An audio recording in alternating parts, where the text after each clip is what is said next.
Bienvenue dans Clair et Bancaire, le podcast du Crédit Mutuel Océan. Et aujourd'hui, nous allons nous intéresser à la primo-accession ou comment transformer votre loyer en échéance de prêt immobilier. Cela n'aura échappé à personne, les loyers sont de plus en plus élevés et les logements de plus en plus rares, surtout quand il s'agit des locations à l'année. Et une question se pose, est-ce qu'investir dans une résidence principale, ce ne serait pas mieux? Parce qu'en effet, acheter son logement, c'est éviter une charge à fond perdu et ça permet aussi de mettre la première pierre à son propre patrimoine. L'accès à la propriété reste encore, malgré tout, un objectif premier pour les Français, un projet de vie, mais à quel prix?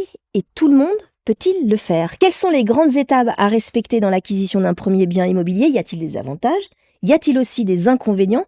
Eh bien, je vous propose de répondre à toutes ces questions avec Rebecca. Bonjour Rebecca. Bonjour. Rebecca Michaud, vous êtes chargée de clientèle particulier au Crédit Mutuel Océan. Et ma première question, Rebecca, je pense que vous en êtes consciente, vous qui êtes spécialiste de cette question de la primo-accession, c'est pas forcément facile d'acquérir un premier bien. Est-ce que vous êtes consciente de ça quand vous voyez vos clients? Oui, c'est surtout le premier bien. On a des clients qui sont assez stressés à ce moment-là. C'est une grosse étape dans une vie. Donc oui, on en a bien conscience en tant que conseiller. C'est très important pour eux et pour nous aussi d'accompagner le client à ce moment-là. D'accord. Les primo-accédants, les clients que vous voyez, est-ce que ce sont des vous dites clients d'ailleurs? Vous dites clients. Est-ce que ce sont des personnes, on se dit tout juste que ce sont forcément des personnes jeunes? Non, il y a tout âge. Il y a vraiment tout âge parce que en fonction des événements de notre vie, on peut être amené à acheter notre premier bien plus tard. Donc non, on a tous les âges et il y a toujours le même stress, peu importe à tous les âges. À tous les âges. Ouais. Est-ce que vous-même, vous avez été, ou peut-être que vous êtes primo-accédante, peut-être... Oui, je l'ai été. J'ai été il y a quelques années. Et oui, j'ai été moi aussi accompagnée par ma conseillère à ce moment-là et jusqu'au bout. Et j'étais pas du tout dans le milieu bancaire à ce moment-là. Donc oui, c'était une grosse étape pour nous aussi à ce moment. Et qu'est-ce que vous êtes dit justement à ce moment-là? Parce que vous avez les deux côtés. Vous savez ce qui se passe en tant que experte, mais vous savez aussi ce qui se passe en tant que client. La première chose que je dis, c'est on se calme, on y va doucement, étape par étape. Il y a des gros points à valider avant d'aller plus loin sur tout ce qui est montage financier ou autre. Donc c'est déjà prendre rendez-vous avec son conseiller dès qu'on a même juste l'idée de ce projet-là. Ouais. Il ne faut pas forcément qu'on soit avancé dans le projet. Si on se pose juste quelques questions, on peut carrément prendre contact directement avec vous. Oui, parce que du coup, on peut calculer une enveloppe, on peut déjà leur dire à combien ils peuvent espérer en termes de prêt IMO. On va en parler, mais on peut, dès la première fois, commencer sans savoir trop où on va, prendre contact avec vous. Oui, puis on peut les conseiller, les accompagner. Ouais. On fait partie d'un réseau qui est important, on a des partenariats avec des agences immobilières aussi. Donc en fait, tout peut se chaîner aussi à partir du conseiller bancaire. Souvent, on accède à la propriété pour la première fois parce qu'on se dit que payer un loyer, c'est un peu dépenser dans le vide, payer dans le vide, balancer un peu l'argent par la fenêtre pour être un peu direct dans mes propos. Concrètement, si on devait lister les avantages à devenir propriétaire, quels seraient-ils selon vous? Alors, clairement, le premier avantage pour moi, c'est que, admettons 800 € par mois d'un loyer, au lieu de le donner à quelqu'un qui est propriétaire, pour moi, c'est des fonds perdus. Donc, le premier avantage, c'est constituer son patrimoine et ça peut commencer à tout âge. Pour moi, c'est le gros avantage. Après, il y a d'autres avantages plus que constituer son patrimoine, c'est d'être chez soi. De se dire qu'on peut mettre la déco qu'on veut, on peut aménager comme c'est ça. Oui. On peut vraiment se sentir chez soi, poser nos meubles et se dire qu'on peut y rester longtemps ou pas en fonction des événements de vie toujours. Mais ce serait le deuxième gros avantage, en effet. Moi, je vais parler de mon expérience, mais moi, j'ai fait un prêt de 23 ans. Et à l'époque, alors je suis à la fin de mon prêt, parce que je suis plus très jeune, mais à l'époque, je me suis dit, je vais en prendre pour 20-25 ans. C'est assez vertigineux. Comment vous faites? On parlait de rassurer les clients tout à l'heure. Comment vous faites quand il faut se projeter sur du long terme comme ça? Ça, c'est encore propre à chacun. Dans tous les cas, il faut bien avoir un foyer, il faut bien payer un loyer. Si on en revient à être locataire et à payer 800 € par mois, on se dit par an, déjà, ça fait 9 600 €. Oui, c'est vrai. Donc, on se dit au bout de 10 ans, on est déjà 96 000. Donc, en fait, on essaie de penser aussi comme ça, de se dire que on n'est pas emprisonné en faisant un prêt. Il y a quand même un bien, ça peut se revendre, on peut aussi aujourd'hui moduler les prêts immobiliers pour soit allonger, soit réduire la durée en fonction de ce qui nous arrive aussi au niveau professionnel. Donc en fait, non, faut pas. Ça peut être inquiétant pour des plus jeunes, mais la durée ne fait pas tout. En fait, il y a on peut s'adapter à chaque situation. Oui, parce qu'on peut se dire, je vais peut-être perdre mon boulot, je vais peut-être divorcer, ou je vais peut-être... je pense notamment à la période du Covid, où je suppose qu'à cette période-là, vous avez quand même eu des clients qui vous ont peut-être contacté en disant je vais pas forcément avoir de revenus, comment je vais faire? Comment vous faites comment vous calez au vie de chacun? C'est un accompagnement global. Ouais, c'est ça. En fait, au bout d'un moment, on commence à connaître nos clients. On a aussi certains prêts qui permettent de moduler son échéance en fonction des événements de vie. Donc, en fait, on s'adapte au profil de chacun. Et c'est pour ça que contacter son conseiller quand il y a des événements de vie, quand il y a des inquiétudes ou des projets, c'est primordial. Ouais. Parce qu'à ce moment-là, on aura des outils pour s'adapter. Donc, on peut... ce que vous disiez, réduire les échéances quand on gagne un peu moins, ou au contraire accentuer, augmenter et accélérer le remboursement. Quand on parle de primo-accession, il y a quand même des associations d'idées que tout le monde se fait. On pense forcément qu'on doit être jeune pour accéder à la primo-accession. Est-ce que c'est vrai? Est-ce que c'est faux? Non, c'est faux. C'est faux. Un primo-accédant, du coup, ça peut être un jeune comme un moins jeune. Je vais pas dire le mot. À savoir ce qu'on entend par moins jeune. Non, on peut avoir tout âge. L'important, c'est vraiment, c'est le projet, en fait. C'est ça qui va être important. C'est surtout le projet. Ouais. Est-ce que vous avez des primo-accédants? Est-ce que vous avez un exemple à nous donner de primo-accédants vieux?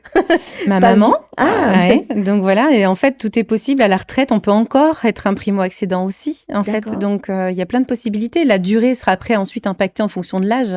Mais tout dépend de notre profil, en fait.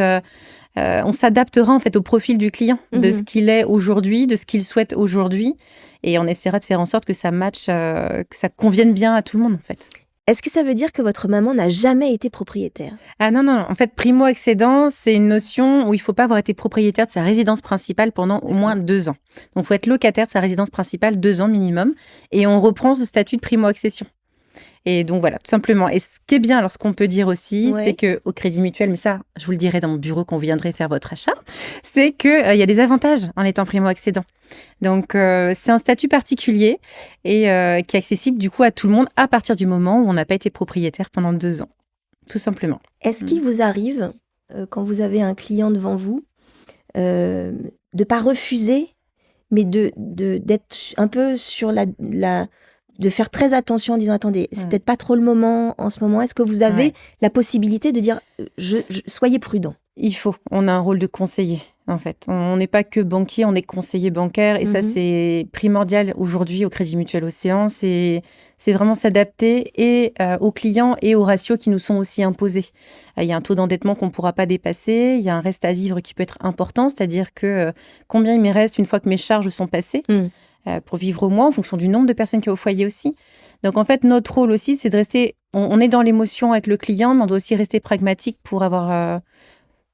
pour rester dans le cadre de ce qui peut être imposé, pour laisser le client en sécurité aussi. C'est-à-dire que vous avez une expertise d'objectivité, alors que on est quand même dans la primo-accession, on est quand même dans de l'affect. Ah oui, c'est beaucoup d'émotions. On est d'accord. Et c'est ça qui est fantastique aussi. Mais on doit rester aussi rassurant et faire en sorte que le client soit en sécurité. Et j'insiste là-dessus parce que c'est important, surtout quand c'est le premier achat. Le premier achat, on peut avoir une maison coup de cœur de suite sans penser à ce qui peut arriver à côté ou autre. Et donc, notre rôle, en fait, c'est d'être dans l'émotion avec le client, faire en sorte que ce projet aboutisse, mais en mettant en place des éléments qui peuvent le sécuriser aussi. Comme une mensualité qui ne sera pas trop élevée, comme un dispositif d'épargne aussi qui peut être mis en plus. Donc, c'est vraiment un accompagnement global. Donc, c'est au cas par cas. C'est vraiment, on est encore sur du sur-mesure, du à la carte. Vous rentrez presque dans la vie des gens, enfin, dans le début de... C'est vrai, il y a ça. Et ça vous plaît? C'est fantastique. C'est vrai? Ouais. Après, on peut avoir aussi les premiers bébés qui arrivent, l'agrandissement de la maison, de la famille. C'est fantastique. Ouais. Et vous pouvez suivre quelqu'un sur du long terme, un client, ou est-ce que c'est que ponctuel, que au début, au milieu on fait un petit point et puis après on voit comment... Non. Il y a vraiment un suivi? Au Crédit Mutuel, c'est important, on s'engage à avoir nos clients au moins une fois par an, et plus évidemment si le client est demandeur, et même nous, on a besoin de les voir. C'est vrai? Oui, le rôle des agents, c'est primordial sur le territoire. D'être au courant de ce qui se passe et comment ça se passe, etc. Oui. L'humain reste important. C'est ça, l'humain. Si vous aviez... Alors, vous devez voir beaucoup de clients. S'il y avait un profil type du primo-accédant, quel serait-il? Vous disiez qu'il n'y en avait pas, mais est-ce que vous voyez plus de 25-30 ans Oui. Ça va dépendre des secteurs, mais là, dans mon secteur, en effet, j'ai beaucoup de jeunes qui ont la vingtaine. C'est jeune, hein? C'est très jeune. Ouais, ils viennent souvent accompagnés de leurs parents, d'ailleurs, c'est vraiment génial. C'est vrai? Oui. Et on est sur un premier emploi en CDI, l'envie d'investir. Ça peut être dû aussi à un héritage qui est tombé et besoin de placer également son argent. Mais il y a une nouvelle conscience qui revient et je trouve que les jeunes de la vingtaine commencent vraiment à prendre conscience que s'ils achètent maintenant, ils sont libérés vers 40-45 ans.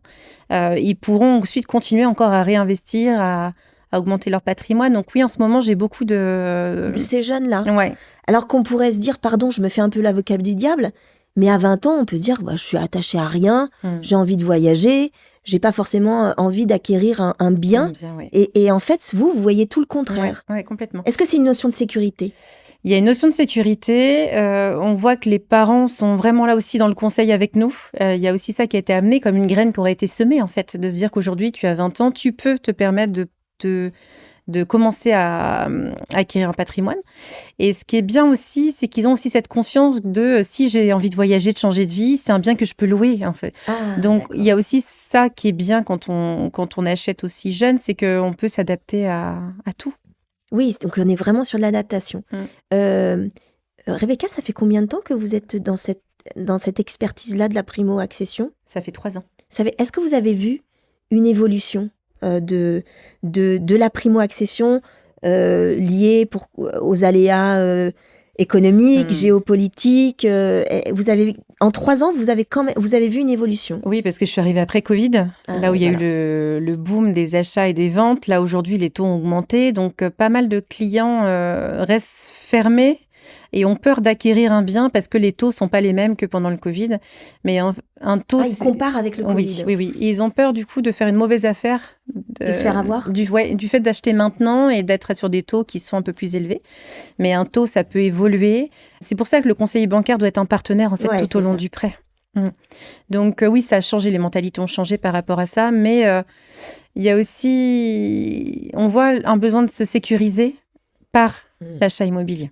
Oui, c'est sécurité. Oui, et vraiment, ça se ressent au quotidien, ça. Parce que le contexte économique est fébrile, on sécurise avec du bien. Mais on sait que le bien, l'avantage d'investir dans la pierre, c'est que souvent on en retire quelque chose. On perd rien. Non, on perd rien. C'est ça. C'est très rare, très très rare. On va imaginer quelque chose, Rebecca. Je suis locataire depuis longtemps. Je suis dans un premier emploi, ce qui est faux. Je suis jeune, ce qui est faux. J'ai trouvé un bien qui coche toutes mes attentes, proche du centre-ville, très lumineux, pas bruyant, avec un petit jardin, une petite cour. J'ai l'achat coup de cœur, des voisins charmants. Comment je fais ? Je toque à votre porte ? Oui, première étape, c'est bien de venir me voir. Ouais. Je pense que c'est essentiel. Ce rendez-vous, généralement, il dure une bonne heure et demie, voire même 2 heures, parce qu'on va vraiment se poser. On va estimer du coup les charges, on va estimer les revenus, on va commencer vraiment à poser des choses, à poser des chiffres en fait, sur un coup de cœur. Et ce qui est bien, oui, donc la première étape, ce serait de venir me voir. D'accord. D'en parler ensemble. Je viens vous voir. Oui. Et après, du coup, c'est commencer à aller voir le notaire, à commencer à se positionner sur le bien. Une fois que le compromis est signé, du coup, on revient dans mon bureau et on commence à faire le montage financier. D'accord. Et donc, c'est un prêt immobilier, il faut compter un bon mois et demi de A à Z. Il ne faut pas être pressé, en fait. C'est vraiment la première chose que je dirais, c'est surtout ne pas être pressé. On peut avoir le coup de cœur et avoir c'est ça. Puis on dit, il faut que je l'achète tout de suite. Non, il faut prendre du recul et surtout quand c'est la première maison. Bah oui. Moi, j'y suis passée, donc je sais ce que c'est. Et, il y a des choses qu'on ne refait pas pareil sur le deuxième achat. Mais non, donc la première étape, c'est se calmer, poser un petit peu les choses. Et souvent, c'est avec une tierce personne qu'on y arrive. Oui, qui prend du recul par rapport à tout ça aussi. Et pardon de cette question qui peut vous paraître un peu cash, mais pourquoi je ferais appel à vous ? Pourquoi je ferais appel au Crédit Mutuel Océan et pas à une autre banque ? Ah, mais ça. C'est quand même le cœur de ce podcast. Pourquoi je ferais appel à vous ? En fait, au Crédit Mutuel Océan, je l'ai dit tout à l'heure, on a une forte présence sur le territoire. Ça, c'est certain. Oui, ça, c'est vrai. Et on y tient. Et on met vraiment ça en avant de vouloir être proche de nos clients. Donc ça, c'est primordial. Donc, je sais que accompagner un premier achat pour mes clients, c'est quelque chose qui est fantastique en fait. Donc pourquoi me faire confiance à moi et au Crédit Mutuel Océan? C'est parce que je serai vraiment là de A à Z. Et c'est vraiment l'objectif. On veut que le client soit avec nous et l'accompagner jusqu'au bout. Parce que comme on disait, le premier achat, après, ça embraye sur d'autres projets. Oui. Et toute une vie qui accompagne. C'est le début. Oui. Donc avoir une banque qui est présente sur le territoire, qui a un réseau important de partenariat, d'expertise aussi, c'est très important. Quand on devient propriétaire, alors c'est très bien, mais c'est aussi, on a parlé du prêt qui peut être de 20, 25 ans, donc on se projette dans du loin. Et surtout, on se dit, j'aurai tel âge quand je vais terminer de payer ma première accession. C'est aussi payer pour la première fois la taxe foncière. C'est aussi payer les ordures ménagères, etc. Là aussi, est-ce que vous êtes... vous conseillez, est-ce que vous abordez ces thématiques-là aussi? Faut pas avoir peur de ça. Parce qu'on dit taxe, quoi. Non, sincèrement, quand on voit les charges qu'on peut payer pour une copropriété ou même des charges en tant que locataire, certes, ce sera un petit peu plus élevé, mais ça reste complètement adéquat. Et par rapport aux gains qu'on fera également en ayant ce bien-là, au final, non, il faut vraiment pas en avoir peur. C'est adapté et c'est quelque chose que je pense vraiment, je rassure directement là-dessus. D'accord. Est-ce qu'il faut épargner? Est-ce qu'il faut faire attention?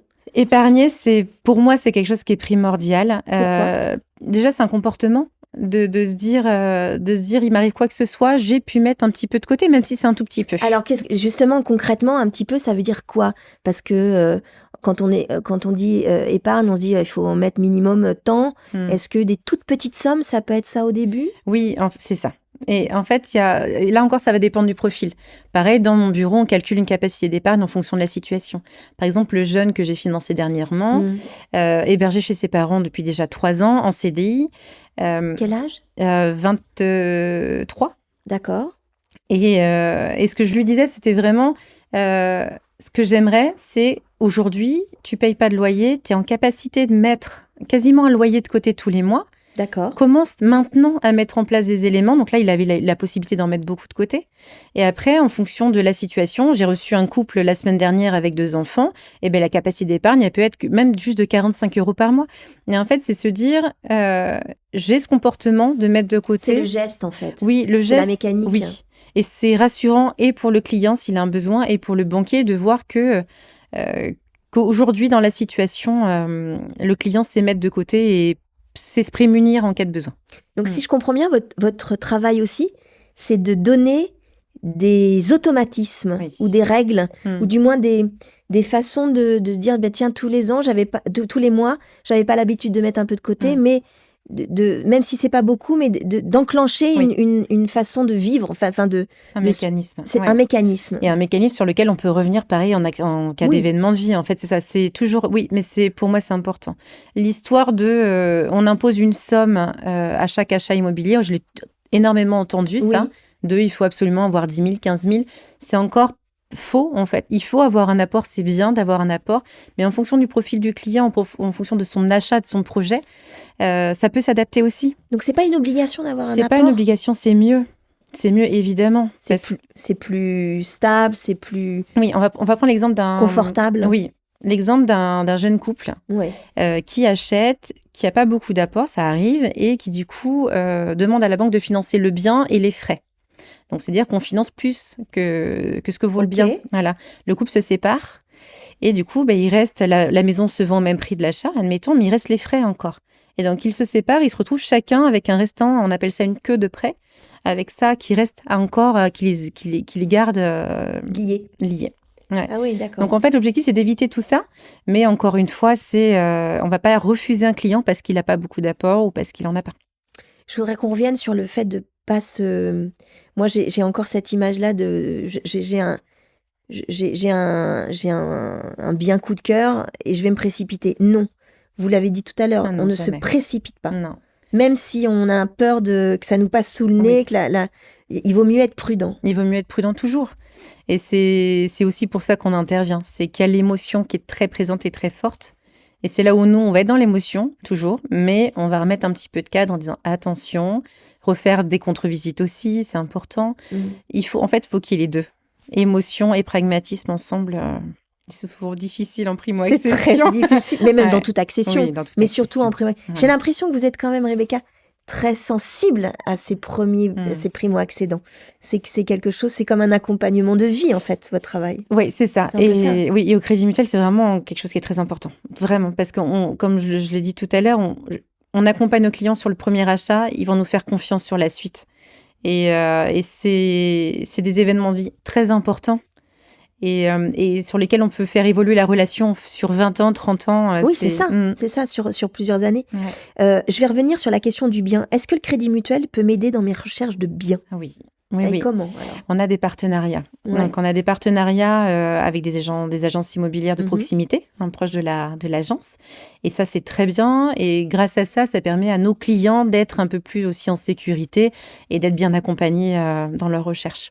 D'accord. Ça, c'est important. Et pareil, au niveau des personnes, c'est plus la primo-accession, mais quoique, pour ceux qui veulent investir dans du locatif, on a aussi un réseau d'Afedim, ça s'appelle, qui accompagne aussi les personnes qui ont envie d'investir. On peut aussi être très bien sur un primo-accédant, mais qui veut faire du locatif. D'accord. Parce que lui, par exemple, il a un métier qui le fait voyager beaucoup, il veut pas de logement fixe. Voilà, il y a tellement de solutions. Parce qu'on dit Crédit Mutuel Océan, on dit que c'est que de la banque. Non. Mais en fait, non. Non. Aujourd'hui, on a plusieurs services. Oui, c'est ça. C'est ça. Si on devait, ça sera l'une de mes dernières questions, mais si vous deviez nous dire 3 choses très importantes à retenir sur la primo-accession, ce serait quoi ? 3 ou 4 ou 5 ? Ou 15 ? 15, il y en a plein. Non, mais allez, en parler avec son banquier dès qu'on a déjà l'envie. D'accord. Ça, c'est bien parce que vraiment, le fait de pouvoir calculer une enveloppe avant de visiter des biens, ça va éviter aussi les déceptions. Et même si on n'a pas le bien, c'est-à-dire que si on se dit, tiens, j'aimerais bien on va vous voir. Oui, parce que comme ça, on donne une fourchette. Et le fait de donner cette fourchette, on va orienter nos recherches vers là. Ça nous permet aussi de mettre en relation avec les agences immobilières. D'accord. Ça, c'est important. Donc, première étape, pour moi, c'est ça à retenir, très important. On ne s'emballe pas. Ça, c'est un super projet de vie, mais on ne s'emballe pas. Ouais. Il faut prendre le temps, il faut estimer les travaux s'il y en a. Il y a énormément de choses, en fait, dont on parle dans le bureau. Mais il faut penser à tout ça. Et surtout, il ne faut pas avoir peur. C'est une expérience. Non, c'est une expérience fantastique d'être propriétaire. Évidemment, ça peut faire peur parce qu'on se retrouve à plus se laisser porter par un propriétaire. Mais qu'est-ce que c'est bien d'être chez soi ? Qu'est-ce que c'est bien d'être chez soi ? Et puis d'investir, ça permet vraiment plus tard pour la transmission à nos enfants si besoin, pour un autre projet. D'avoir une sécurité en disant j'ai investi dans quelque chose qui ne perd pas d'argent, qui ne me fera pas perdre d'argent. Ouais. C'est ce que vous vous êtes dit quand vous avez acheté pour la première fois ? Oui. Vous étiez contente ? Oui, c'était fantastique. Et en plus, c'était une construction, donc on a fait les plans nous-mêmes. Il y avait... Non, mais tout est... Et là, la deuxième, c'est même pas une construction, c'est une rénovation. D'accord. Donc, c'est 2 projets fantastiques. Et vous avez enclenché par le premier bien, vous avez enclenché le second. Tout à fait. Rebecca, dernière question. Si vous deviez résumer en quelques mots votre métier. Mon métier ? Ouais. S'il y avait des mots importants comme ça. Je dirais vraiment accompagnement de A à Z. Accompagnement de votre vie, parce que finalement, c'est centralisé et le financier, on y revient toujours. Mais l'avantage qu'on a, c'est comme on propose d'autres services au Crédit Mutuel, il y a un accompagnement qui est au-delà du financier. Et ça, c'est un métier qui est formidable pour ça. D'accord. L'écoute peut-être aussi un petit peu. L'écoute, oui. Mais l'humain, en fait, est vraiment devant tout. C'est ça. Et c'est ce qui fera qu'après, tout se lancera ensuite automatiquement. Mais l'humain, primordial. Merci Rebecca, merci. Nous, on se retrouve très vite pour un nouveau podcast Clair et bancaire du Crédit Mutuel Océan. La prochaine fois, nous nous intéresserons à la constitution, la gestion, la fiscalité et la transmission de son patrimoine.